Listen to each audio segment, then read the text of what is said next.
안녕하세요. 저는 20대 후반 남자입니다. 가족들도 아무도 모르는 이야기인데 이렇게 사연을 통해서 제 마음의 짐이라도 덜어보고자 한번 남겨보려고 합니다. 저에게는 친형같이 가깝게 지내던 친척형이 한 명 있습니다. 나이차가 얼마 나지 않지만 저보다 더 어른스러운 성격 때문인지 친척형을 옛날부터 잘 따르고 했었어요. 친척형이 결혼을 하게 된다는 소식을 전해왔고 명절날 결혼할 여자를 소개시켜준다고 당시 여자친구였던 형수님을 집에 데려온 적이 있어요. 형수님을 처음 본 그날에 저는 정말 그 자리에서 거품 물고 기절할 뻔했습니다. 왜냐하면 형수님은 당시에 가족들하고 떨어져 혼자 자취생활을 하고 있던 저와 깊은 사이였던 여자였기 때문입니다. 결혼할 애인이 있다는 건 알았지만 그게 다른 사람도 아니고 바로 저의 친척형이라고는 정말 꿈에도 생각해 본 적 없었거든요. 형수님도 저를 보고 많이 당황했습니다. 눈동자가 떨리면서 제 시선을 피하려고 노력하더라고요. 온 가족이 모여있던 그날 형수님은 제 쪽으로는 고개 한번 돌리지 못하고 있었습니다. 혹시나 제가 아는 척이라도 할까봐 좌불안석 당황하고 있다는 게 제가 눈치를 챌 정도로 티가 났으니까요.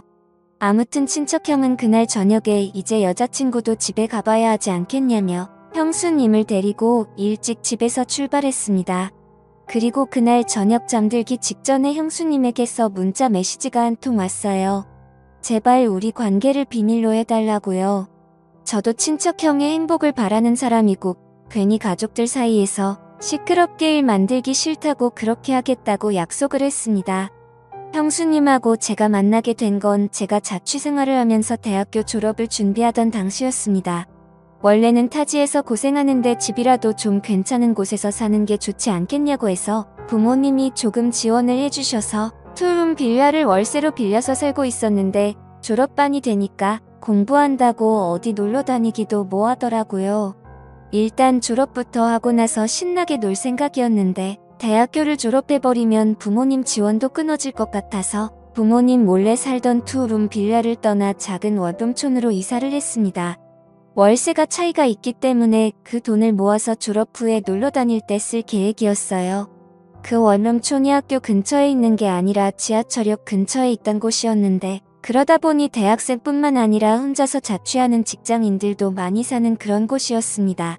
아무튼 그쪽으로 이사해서 지내고 있었는데 학교에서 졸업과제 준비한다고 늦게까지 남아있다가 새벽이 다 되어가는 시간쯤에 귀가를 한 적이 있었는데 제 방으로 올라오는 계단 구석에서 만취해서 정신 못 차리고 있는 여자가 한 명 있었어요. 계단이 층에서 층으로 올라갈 때 한번 꺾이는 부분이 있잖아요.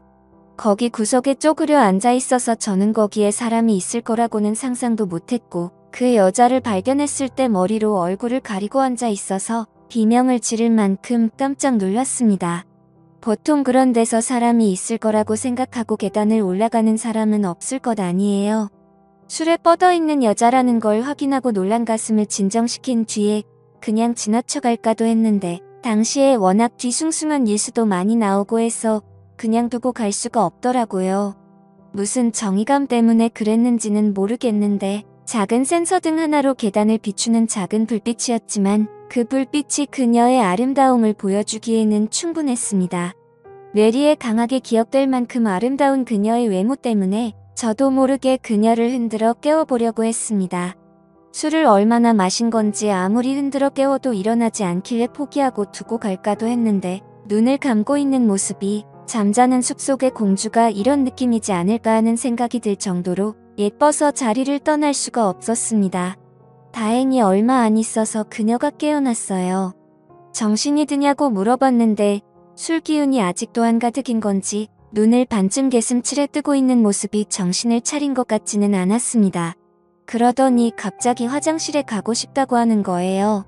그녀에게 몇 호에 사느냐고 물어봤는데 알려주지를 않아서 계단에다가 실수를 하게 만드는 것보다는 낫겠지 싶어서 그녀를 부축해서 제 방으로 들어갔습니다.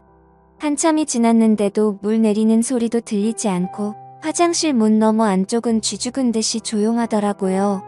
무슨 일이 있나 걱정이 되어서 조심조심 문을 열어서 안쪽을 살펴봤는데 다행히 별일은 아니었고 화장실을 가고 싶다던 그녀는 그냥 화장실에서 다시 잠에 들어 있었습니다. 원룸인데 화장실이 커봐야 얼마나 크겠어요. 그 좁아터진 화장실에 낑겨 있는 것처럼 옹색하게 잠든 모습을 보니 잠이라도 편하게 재워야겠다는 생각에 다시 그녀를 들쳐업고 나와서 그녀를 제 침대에 눕혔습니다. 덕분에 침대까지 빼앗겨 버려서 저는 차가운 바닥에서 잠을 청해야 했어요. 다음날 아침이 되고 나서 아주 한바탕 난리가 났습니다. 저도 피곤했어서 세상 모르고 자고 있었는데 그녀가 저를 걷어차더니 너 뭐하는 자식이냐, 여긴 어디고 나를 왜 여기에 데리고 온 거냐 하면서 소리를 고래고래 지르더라고요. 입고 있던 옷도 그대로고 정말 털끝 하나 건드리지 않았다는 건 누구보다 그녀가 더 잘 알 텐데 저한테 그렇게 나오는 꼴을 보니 제가 괜히 도와줬다는 생각까지 들 정도였습니다. 난리법석을 피우는 그녀에게 자초지종을 설명하고 제 방에서 잠들게 된 이유까지 설명해주니 그제서야 그녀가 미안해하면서 고개를 숙인 채 아무 말도 하지 못하고 있었습니다. 그녀는 그 원룸촌 근처 건물에서 사는 사람이었는데 술에 만취해서 건물을 잘못 찾아와가지고 집에는 결국 못 들어가고 계단에서 뻗어버린 거라고 하더라고요. 그녀에게 그래도 만난 게 저라서 다행이지 않겠냐고. 다른 사람이었으면 아주 큰일 날 수도 있었다고. 빈정대니 그녀가 또 고개를 숙인 채 아무 말도 못하면서 부끄러워하는데 술에 잔뜩 취해서 일어난 사람치고 그 모습이 너무 예뻐서 저도 그녀를 더는 괴롭히지 말아야겠다는 생각을 했습니다. 그녀를 집에 돌려보내고 나니 한바탕 난리통을 겪은 걸 생각해보니 그녀가 자꾸 생각나더라고요. 이 원룸으로 이사오고 나서 여자가 드나든 건 그녀가 처음이었고 은은하게 남아있는 그녀가 쓰는 향수의 잔향이 남아서 그런가 그날 내내 자꾸 그녀가 떠올랐습니다. 베개에 묻어있는 그녀의 머리카락 몇 가닥 때문에 제 방에 여자가 다녀갔다는 사실이 더욱 더 진짜처럼 느껴졌어요. 그리고 그 다음 날도 학교에서 밤늦게까지 있다가 집에 들어왔는데 이번에도 그녀가 계단에서 앉아 있더라고요. 이번에는 술에 취한 게 아니고 한 손에는 비타민 음료 한 상자를 들고 있었습니다. 도와줬는데 그냥 모르는 척하는 게 실례인 것 같았다고. 그래서 보답이라도 할 겸해서 비타민 음료를 사서 저를 기다리고 있던 거예요. 제가 언제 돌아올 줄 알고 기다리고 있었냐 물으니 오늘 안 들어왔으면 내일이라도 다시 올 생각이었다고 하는데 그녀는 예쁜 얼굴만큼 됨됨이도 괜찮고 마음이 참 착한 사람이구나 하는 생각이 들었습니다. 그런데 그날 있던 일이나 사과의 문제가 아니고 이미 처음 만난 그때부터 그녀와 저는 서로에게 강하게 끌렸던 것 같습니다. 그날 서로의 연락처를 교환했고 그 뒤로도 그녀가 퇴근 후 저는 학교에서 끝난 후 둘이서 만나 데이트 비슷하게 식사도 같이 하고 영화관도 다니면서 시간을 보냈습니다. 그렇게 몇 번 밖에서 만나다가 식사도 언젠가부터 그녀가 직접 차려준 밥을 먹고 영화도 영화관이 아니라 한 명이 겨우 누울 만한 침대에 누워서 노트북을 사용해서 영화를 보고 그런 식이었습니다. 정말 자연스럽게 어느 순간부터는 매일 아침 같은 공간에서 아침을 맞이하는 연인 같은 관계가 되어 있었습니다. 서로 타지에서 느끼는 외로움을 달래주고 힘들거나 기쁜 순간을 함께 공유하는 그런 사이가 된 것이죠. 하지만 직장인인 그녀에 비해 저는 아직 졸업을 준비하는 대학생이었기 때문에 그녀와의 관계가 쉽지만은 않았습니다. 일단 금전적인 부분에서도 전부 그녀가 부담을 해야 했고 저도 졸업을 앞두고 있던 시점이었기 때문에 아르바이트를 할 만한 여유가 없었기 때문에 날이 갈수록 그녀의 부담은 더해져 갔습니다.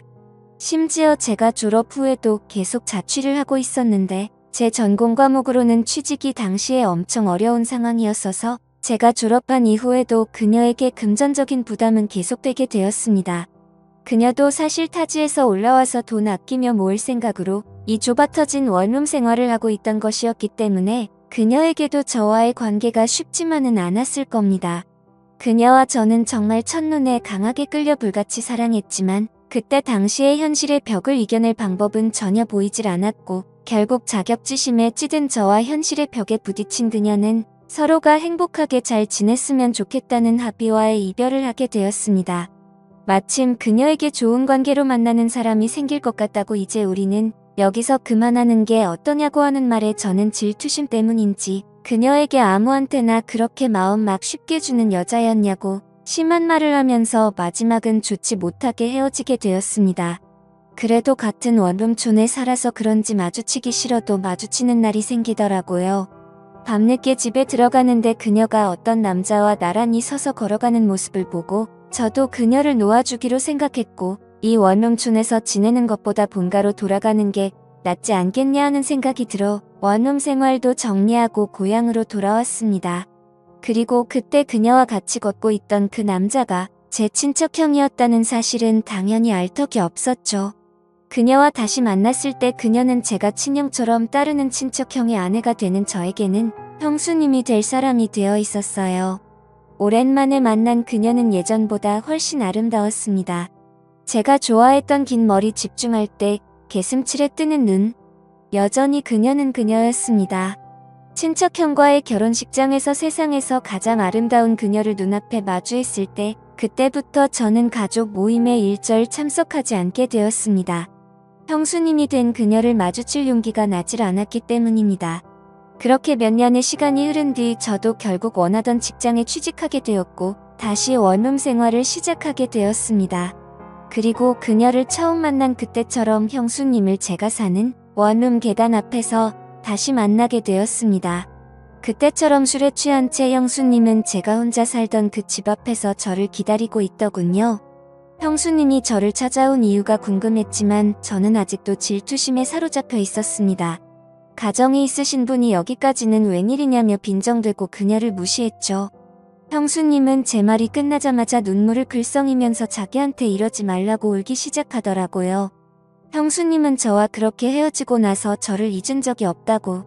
이제 와서 생각해보니 제 친척형에게 끌린 것도 어딘가 묘하게 저와 닮아있는 모습 때문이었던 것 같다고 말하며 결혼 전부터 결혼 후에도 저를 잊은 적이 없다고 하더라고요.